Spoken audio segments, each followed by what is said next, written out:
Je continue à la page 6 du chapitre 14. Donc, on va parler des états de la matière, notion de solide, de liquide, de gaz, et la notion de viscosité, donc un liquide qui est plus ou moins visqueux. Donc, habituellement, les étudiants savent cette notion-là sans pouvoir des fois clairement la définir. On sait que la mélasse, exemple, c'est beaucoup plus visqueux que du lait ou de l'eau. Vous pouvez arrêter la vidéo pour lire les 2 premiers paragraphes. On explique justement ces notions-là de fluide et de viscosité. Dans le 2e paragraphe, on vous explique comment on fait pour mesurer la viscosité. Je l'ai illustré dans le bas de la page.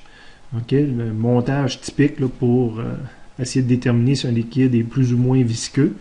On met une mince couche du liquide sur une surface immobile. On met une mince couche, les bulles, pas les bulles, mais les petits ronds qu'on voit ici. Ce serait une mince couche de mélasse, exemple.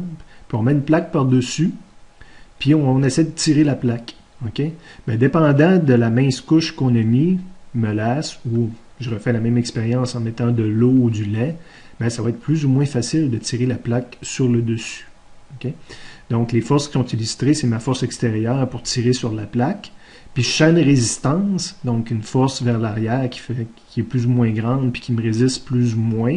Donc, c'est une force de type frottement, si on veut, là, quelque part. On devrait identifier le type de force que c'est, mais c'est une force de résistance qui s'oppose au déplacement de la plaque.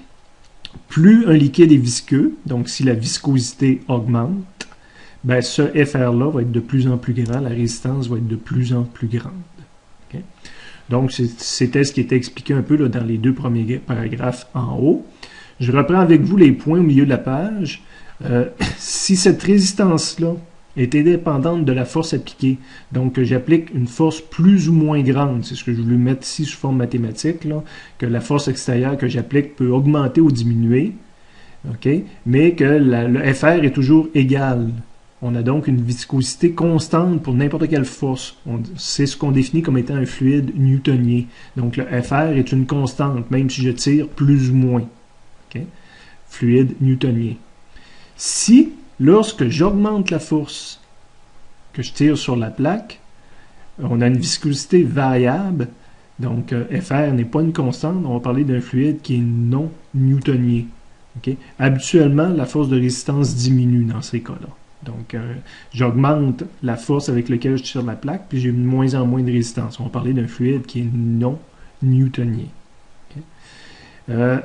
Et il existe aussi ce qu'on appelle des fluides idéals, où ce que la résistance est égale à 0, une viscosité nulle. Donc, quelle que soit la grandeur de la force, plus ou moins grande, ben, tu vas avoir un FR égal à 0. Okay? Bon, cette valeur-là de viscosité, lorsqu'on fait des tests, si je fais ce test-là, ben, je vais m'apercevoir que ça varie avec la température. Donc, la force de résistance que je ressens va varier avec la température. Donc, la viscosité, sous forme mathématique, je pourrais l'écrire au long, dire la viscosité varie avec la température, mais en langage mathématique, souvent on écrit est égal à une fonction de la température. Je rappelle, température, c'est T majuscule. Il faut mettre quelque chose qui ne ressemble pas à un T minuscule, parce que T minuscule veut dire temps. Ça veut dire la viscosité varie avec le temps. Non, la viscosité varie avec la température, T majuscule. Okay? Donc, c'est pour ça qu'on ne met pas la même huile, entre autres, là, dans les voitures. Okay?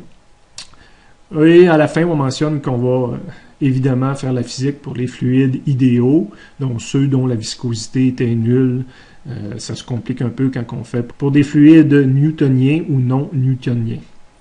Dans le bas de la page, on revoit là, la différence entre un solide, un liquide et un gaz.